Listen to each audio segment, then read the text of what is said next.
அஸ்லாம் வலைக்கும் my friends. Day in my லைஃபாக வந்து வீடியோ வந்து போட்டிருக்கேன். இன்றைக்கி வந்து எங்கள் ஹஸ்பண்டுக்கு லீவு. சரி பூரி கிழங்கு வந்து செய்யலான்னு சொல்லிட்டு ரெடி பண்ண போகிறேன். அவங்க வந்து வெளியே எங்கேயோ போயிருக்காங்க. பாப்பா தூங்கிட்டு இருக்கா. இப்போ ஒரு வேலையாக வந்து முடிச்சிட்டோன்னா கிழங்கு வந்து வேக போட்ட உருளைக்கிழங்கு இப்போ வந்து பூரிக்கு வந்து மாவு பேசியே போகிறேன். நீங்கள் நம்ம சேனலை ஃபஸ்ட் டைம் பார்க்குற மாரி இருந்தால் சப்ஸ்கிரைப் பண்ணி பக்கத்தில் இருக்க பெல் ஐக்கானை கிளிக் பண்ணிக்கோங்க. அப்போ தான் நான் போடுற வீடியோ உங்கள் நோட்டிஃபிகேஷனாக வந்து சேரும்.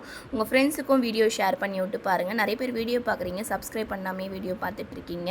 Please subscribe to my channel. நீங்கள் யார் யார் இன்ஸ்டாகிராமில் என் வீடியோ பார்க்குறீங்க கமெண்ட்டில் வந்து சொல்லுங்கள். தேவையான அளவுக்கு மாவு வந்து கோதுமை மாவு நான் எடுத்திருக்கேன். இல்லை ரவை வந்து சேர்ப்பாங்க, ரவை சேர்க்காம தான் செய்கிறேன். வெறும் கோதுமை மாவும் உப்பும் மட்டும்தான் தெளித்து செய்ய போகிறேன். முக்கியமான டிப்ஸ் என்னென்னா, மாவு வந்து பேசியணும். மாவு ரொம்ப ஹார்டாகவும் இருக்கக்கூடாது, ரொம்ப வந்து இழுன்னும் இருக்கக்கூடாது. அப்போ தான் பூரி வந்து புஷ்ஷுன்னு வரும். அதே மாதிரி ஆயில் வந்து நல்லா சூடாக இருக்கணும். சூடான ஆயிலில் போட்டதும் புஷ்ஷுன்னு மேலே வந்துடும். அதுக்காக தான் சொல்கிறேன். எனக்கு நிறைய டைம் பூரி செஞ்சுருக்கேன், எனக்கு பூரி வந்ததே கிடையாது. பூரி வந்து போட பார்த்து ஒரு மாதிரி மொறுன்னு ஆகிடும், புஷ்ஷுன்னே வராது. ஆனால் பூரி மாரி தான் இருக்கும், புஷ்ஷுன்னு இருக்காது. ஆனால் சாப்பிட பார்த்து நல்லாயிருக்கும். இதெல்லாம் தொட்டு சாப்பிட்டா நல்லாயிருக்கும். இந்த டைம் நல்லா வந்துச்சு. வீடியோ ஸ்கிப் பண்ணாமல் கடைசி வரைக்கும் பாருங்கள். கொஞ்சம் கொஞ்சமாக தண்ணியை தெளித்து மாவு வந்து பிசைஞ்சு வச்சுக்கலாம். ஊறட்ட கொஞ்ச நேரம் ஊறினதுக்கப்புறம் காய்கறி வந்து கட் பண்ணிக்கலாம்.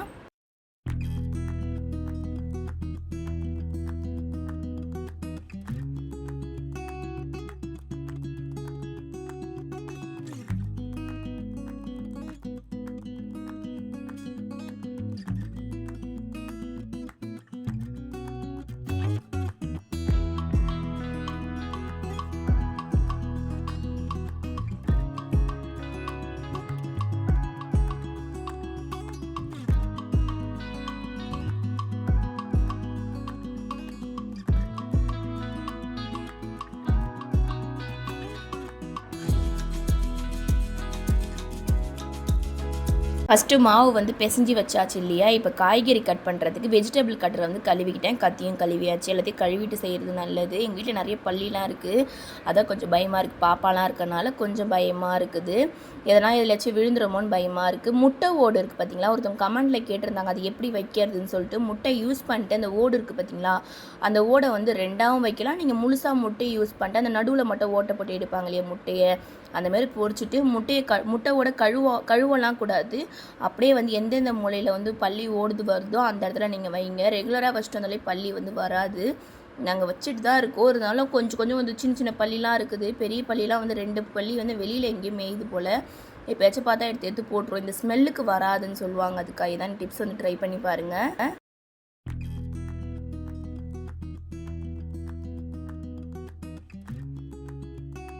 வெங்காயம் தக்காளி மட்டும் கட் பண்ணிக்கிட்டேன். பூண்டும் இஞ்சும் வந்து ஒரு கொஞ்சமாக இஞ்சி கட் பண்ணியிருக்கேன். ஒரு 2 பல்லு பூண்டு எடுத்துருக்கேன்.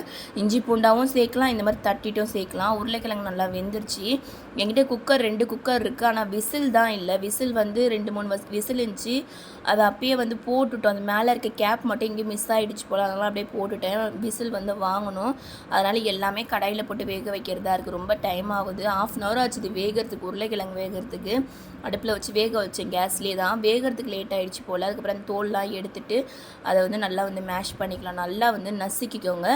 இந்த மாதிரி மேஷர் இருந்துச்சுன்னா அதில் வச்சு பண்ணிங்கன்னா நல்லா வந்து மசியறதுக்கு வரும். நம்ம கையால் பிசைஞ்சால் வராது. இந்த மாதிரி மத்தில் கூட சரியாக வராது, இதில் அழகாக வருது. இதை நல்லா மசிச்சு தனியாக எடுத்து வச்சுக்கலாம். இப்போ வெங்காய தக்காளி வந்து வதக்கிட வேண்டியது தான். ரொம்பவே சூப்பராக இருந்துச்சு. ஆனால் எனக்கு வந்து மாவு பிசைஞ்சு வச்சனால கொஞ்சம் ஃப்ரீ ஆகிடுச்சு டைமு. கிச்சனில் தான் நிற்கவே முடியல. காலையிலையும் சரி மதியானமும் சரி சமைக்க பார்த்து மட்டும் ரொம்ப நல்லா இருக்குது. இப்போ கடாய் அடுப்பில் வச்சு இல்லை கொஞ்சமாக தேவையான அளவுக்கு எண்ணெய் வந்து ஊற்றிக்கலாம். வெங்காயம் 2 வெங்காயம் 2 தக்காளி வந்து எடுத்துருக்கேன். கொஞ்சம் எண்ணெய் ஊற்றிட்டு கடுகு வந்து சேர்த்துக்கோங்க. இதில் வந்து சோம்பு சேர்த்துக்கோங்க. நான் சோம்பு வந்து சேர்க்கலை. காஞ்ச மிளகாய் எடுத்துருக்கேன். பச்சை மிளகாய் இல்லை வீட்டில், அதனால் வந்து காஞ்ச மிளகாய் சேர்த்துக்கலாம்னு சொல்லிட்டு இருக்கிறத வச்சு தான் நான் செய்வேன் எப்பயுமே. இல்லைனா வந்து சரி விட்டுட்டு அதுக்கு பதில் வேறு எதனா இருக்கான்னு பார்த்து அதை வந்து அட்ஜஸ்ட் பண்ணி நான் செஞ்சுருவேன். 2 காஞ்ச மிளகாய் சேர்த்துக்கிட்டேன். கடலப்பருப்பு கொஞ்சமாக சேர்த்துட்டேன். பாதி சமையல் பண்ண பார்த்து பாப்பா ஏஞ்சிக்கிட்டா, ஒரே கத்திட்டு இருந்தா. அதுக்கப்புறம் அவங்க அப்பா வந்துட்டாங்க. இன்றைக்கி ஒரு நாள் லீவு. நேற்று வேலைக்கு போனாங்க, இன்றைக்கி லீவு, அதனால் வந்து வீட்டில் இருக்காங்க. வெளியே எங்கேயோ போயிட்டு வந்தாங்க, ரன்னிங் எங்கேயோ போயிட்டு வந்ததுக்கப்புறம் இளநீ வாங்கிட்டு வந்தாங்க. ஸோ பாப்பா குடிச்சிட்டு வெளியே உட்காந்துருக்கா. நம்ம அதுங்காட்டி சமையல் வேலையை முடிச்சிடலாம்னு சொல்லிட்டு செஞ்சிட்ருக்கேன். கொஞ்சமாக உப்பு வந்து போட்டிருப்பேன். வெங்காயம் தக்காளி சேர்த்து மிளகாத்தூள் மஞ்சத்தூள் சேர்த்ததுக்கப்புறம் உருளைக்கிழங்கு சேர்த்து தண்ணி வந்து சேர்த்து அடுப்பு லோ ஃப்ளேமில் வச்சு மூடிடுங்க. அந்த ஆவிலேயே வெந்துடும். சூப்பராக இருக்கும். மஞ்சத்தூள் கொஞ்சமாக ஒரு சிட்டிகளவுக்கு தான் சேர்த்துருப்பேன். உருளைக்கிழங்குலாம் சேர்த்ததுக்கப்புறம் மிளகாத்தூள் மஞ்சத்தூளை சேர்த்துக்கோங்க. ஏன்னா அந்த தண்ணி சேர்ப்பது அந்த பச்சை ஸ்மெல்லாம் போய் மிளகாத்தூளில் இருக்க அந்த பச்சை ஸ்மெல்லாம் வந்து போயிடும். அடுப்பை ஸ்லோவாக வச்சுட்டு மூடி போட்டு மூடிடுங்க. செம்ம டேஸ்ட்டாக இருந்துச்சு. இல்லை நீங்கள் வந்து பட்டாணி கூட சேர்க்கலாம். நான் பட்டாணிலாம் இல்லை, வீட்டில் இருக்கிறத வச்சு செஞ்சுட்டேன். மாவுமே ஊறிச்சு இல்லையா, மாவு எடுத்துகிட்டு வந்துட்டு இப்போ மாவு வந்து பிசைஞ்சிடலாம். பூரிக்கு வந்து எப்பயுமே மாவு வந்து ரொம்ப பெரிய பெரிய பூரி மாதிரிலாம் போடக்கூடாது. சப்பாத்தி போடுற மாதிரிங்களா அந்த மாதிரி போடக்கூடாது. குட்டி குட்டியாக வந்து எடுத்துக்கோங்க. அப்போ தான் பூரி வந்து எண்ணெயில் போடப்போ அது நல்லா புஷ்ஷுன்னு வரும். எண்ணெய் வந்து அதிகமாக ஊற்றணும். இதெல்லாம் வந்து மெயினான டிப்ஸு. இதை நான் ஃபஸ்ட்டெல்லாம் எப்படி பூரி போடுவேன்னா எண்ணெய் வந்து கம்மியாக ஊற்றிப்பேன். ரெண்டாவது பூரி சப்பாத்தி மாதிரி நல்லா நீட்டாக வந்து போட்டுப்பேன். என்னடா பூரி புஷ்ஷுனே வர மாட்டேது, ரவெல்லாம் போட்டுலாம் செய்வேன், புஷ்ஷுனே வராது. ஆனால் நிறைய டிப்ஸ் வந்து ட்ரை பண்ணி பார்த்தேன். அந்த எண்ணெய் நிறைய ஊற்றணும். சின்ன கடையாக இருந்தாலும் எண்ணெய் நிறைய ஊற்றணும். பூரி வந்து சின்ன சின்னதாக வந்து நல்லா திரட்டி போடணும். அதேமாதிரி ரொம்ப லென்த்தாகவும் இருக்கக்கூடாது, நல்லா மெலிசாகவும் இருக்கக்கூடாது, கரெக்டாக இருக்கணும். மாவு கூட டிப் பண்ணி போடணும். மாவு வந்து ஒட்டுற மாதிரிலாம் இருக்கக்கூடாது. அந்த மாதிரிலாம் இருந்தால் ஒரு மாதிரி எண்ணெயில் பட்டதும் ஒரு மாதிரி வெடிகிற மாதிரி சவுண்டு கேட்கும். மாவில் நல்லா டிப் பண்ணி, கோதுமை மாவில் டிப் பண்ணி நல்லா வந்து சப்பாத்தி திரட்டி போடணும். நான் போட்டு காட்டுறேன் பாருங்கள். ஃபுல்லாகவே நான் வீடியோ எடுத்திருப்பேன். இதை ஸ்கிப் பண்ணாமல் கடைசி வரைக்கும் பாருங்கள்.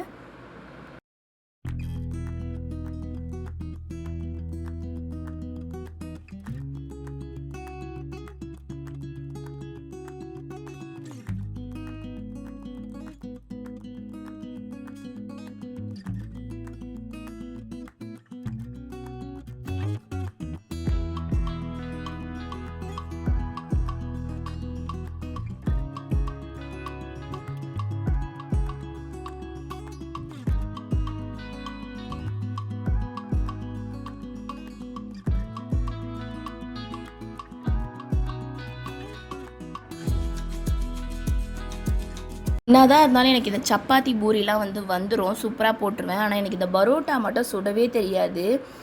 எனக்கு இந்த பரோட்டா வந்து லேயர் பரோட்டாலாம் வரும் பார்த்தீங்களா, அந்த மாதிரிலாம் எனக்கு செய்யவே தெரியாது. சப்பாத்தி கூட சாஃப்டாக செம்ம சூப்பராக போடுவேன். நல்லா பிச்சாலே பிக்கி வந்துடும், அந்தளவு கொஞ்சம் சப்பாத்தி செய்வேன். பூரியுமே நல்லா தான் இருக்கும். ஆனால் எனக்கு இந்த பரோட்டா மட்டும் செய்யவே தெரியல. நானும் எத்தனை டைம் ட்ரை பண்ணிவிட்டேன், நான் வரவே இல்லை. இன்னும் ஒரு 2-3 டைம் வந்து ட்ரை பண்ணனா வந்துடும். ஏன்னா பூரிலாம் எனக்கு அப்படி தான் வரவே இல்லை. ஒரு 4-5 டைம் வந்து நம்ம வந்து செஞ்சு பழகினதுக்கப்புறம் தான் பழகி வந்து அடுத்த டைம் பண்ண பார்த்து கரெக்டாக வரும். நான் நிறைய டைம் செஞ்சு எனக்கு சரியாக வரல. இந்த டைம் கரெக்டாக பூரி வந்துருச்சு. அடுத்த டைம் வந்து பரோட்டா எப்படி செய்யுதுன்னு நம்ம பார்ப்போம். வந்துச்சுன்னா நல்லது. ஒரு 2 டைம் நம்ம ட்ரை பண்ணிட்டு 3ஆவது டைம் பண்ண பார்த்து கரெக்டாக வந்துடும் எதுவாக இருந்தாலும்.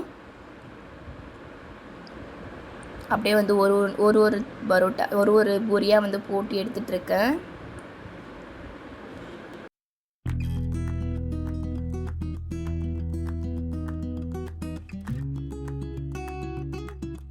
இப்போ எல்லாத்தையும் வந்து போட்டுடலாம். ஒன்று ஒன்றா போட்டு எடுத்துக்கலாம். நான் எந்த அளவுக்கு திரட்டி இருக்கேன்னு பாருங்கள். ரொம்ப மெலிசாகவும் இருக்கக்கூடாது, நல்லா வந்து மொத்தமாகவும் இருக்கக்கூடாது, கரெக்டாக இருக்கணும். குருமாவும் ரெடி ஆகிடுச்சு. தண்ணியாக எல்லாம் நல்லா திக்காக இருக்குது, சாப்பிட பார்த்து நல்லாயிருக்கும். எண்ணெயை வந்து கொதிக்க வச்சுட்டு தான் போயிருக்கேன். நல்லா சூடாகணும். நல்லா கொதி வந்ததுக்கப்புறம் நம்ம சின்னதாக ஒரு இது மாதிரி கிள்ளி போட்டு பாருங்கள். நல்லா புஷ்ஷுன்னு மேலே வந்துச்சுன்னா அதுக்கப்புறம் வந்து மாவு வந்து அந்த திரட்டி வச்சுருக்கதை வந்து மேலே போட்டுடலாம். சப்பாத்தி மாதிரி ரெடி பண்ணியிருக்கோம் இல்லையா பூரிக்கு, அதை வந்து மேலே போட்டிங்கன்னா நல்லா அழுத்தி விடணும். எண்ணெயை மேலே ஊற்றி விட்டிங்கன்னா நல்லா புஷ்ஷுன்னு வந்துருச்சு பாருங்கள் பூரி. இதுக்கு வந்து சென்னா மசாலாலாம் நல்லாயிருக்கும். கடையில் வாங்கினா ஒரு 2 பூரி, ஒரு 3 பூரி 30 ரூபா 25 ரூபா வந்துடும். குடும்பத்தோடு உட்காந்து சாப்பிட பார்த்து கொஞ்சம் எக்ஸ்ட்ரா வந்து செய்யலாம்னு சொல்லிட்டு செஞ்சேன். நான் வாங்கிட்டு வர சொல்வேன் எங்கள் வீட்டுக்காரர். நான் 40 ரூபா 50 ரூபா அதுக்கே வந்து போயிடும். வீட்டில் மாவும் இருக்குது, உருளைக்கிழங்கும் இருக்குது, எதுக்கு கடையில் வாங்கி சாப்பிட்ணுன்னு சொல்லிட்டு இதிலே வந்து நானே வீட்லேயே செஞ்சுட்டேன். எங்கள் மாமியாருக்கும் எங்கள் மாமனாருக்கும் ஒன்று வச்சு கொடுத்துட்டேன். அவங்க சாப்பிட மாட்டாங்க, இருந்தாலும் வந்து ஒன்று வச்சு கொடுத்துடலான்னு சொல்லிட்டு கொஞ்சமாக வந்து ஒரு 2 பூரி மட்டும் வந்து வச்சு குருமா வச்சு நான் கொடுத்துட்டேன். எங்கள் வீட்டுக்காரை போய் கொடுத்துட்டு வந்துட்டாங்க. இப்போ நானும் பாப்பா எங்கள் வீட்டுக்காரை உட்காந்து சாப்பிட்ணும். பாப்பாவுக்கு வந்து கொஞ்சம் சின்னதாக வந்து பூரி வந்து 2 போட்டிருப்பேன். எடுத்துகிட்டு வந்து பெட்டில் வந்து உட்காந்தாச்சு. ஏன் ரூமில் வந்து எல்லாத்தையும் வச்சு செய்கிறீங்கன்னு கேட்குறீங்க. ரூமில் வந்து ஏசி ஓடுறதுனால வந்து ரூமில் வச்சு நான் செய்கிறேன். ஏன்னா வெளியெல்லாம் உட்காந்து ரொம்ப அனலாக இருக்குது, முடியவே இல்லை. அந்த மாதிரி வெயில் அடிக்குது, ரொம்ப முடியல. அதனால் வந்து இந்த ரூமில் ஏசி இருக்கிறனால தான் இங்கே வந்து உட்காந்து எல்லாத்தையும் செஞ்சிட்ருக்க, சாப்பிட்றது. இங்கே உட்காந்து சாப்பிட்றோம். எல்லாமே வந்து ரூம்லேயே செய்கிறீங்கன்னு கேட்டிருக்கீங்க. இதுதான் மெயினான காரணம். அப்படியே சாப்பிட உட்காந்து செம்ம டேஸ்ட்டாக இருந்துச்சு. பூரியும் சூப்பராக இருக்குது, குருமாவும் சூப்பராக இருந்துச்சு. ரொம்ப பசியில் வந்து உட்காந்து சாப்பிட்டேன். இது வந்து எங்கள் வீட்டுக்காருக்கு வச்சுருக்கேன். எனக்கு ஒரு 2 பூரி வச்சுட்டு பாப்பாவுக்கு வந்து சின்ன சின்ன பூரி ஒரு 2 போட்டு வச்சேன். அதை அப்புறமேட்டா சாப்பிட்டோன்னு சொல்லிட்டு வச்சுட்டு சாப்பிட உட்காந்துட்டா. அவள் வந்து பால் குடித்தா கொஞ்சம் நேரம் சேர்ந்து ஊட்டி விட்டா சாப்பிடுவா. அவள் குருமா சாப்பிடல, வெறும் பூரியை மட்டும் தான் சாப்பிட்டா. அவளுக்கு காரமாக இருக்குன்னு எதுவுமே சாப்பிட மாட்டா. வெறும் பூரி மட்டும் வச்சு கொடுத்தேன், சாப்பிட்டா. அப்புறமேட்டா நான் சாப்பிட உட்காந்துட்டேன். செம்ம டேஸ்ட்டாக இருந்துச்சு. நீங்களும் செஞ்சு பாருங்கள். எப்படி செய்யணும் நான் வீடியோவில் ஃபுல்லாக காட்டியிருப்பேன். குருமாவும் செஞ்சு பாருங்கள். எப்படி இருக்குன்ட்டு கமெண்ட்டில் வந்து சொல்லுங்கள். நெக்ஸ்ட் வீடியோவில் பார்க்கலாம். பாய்.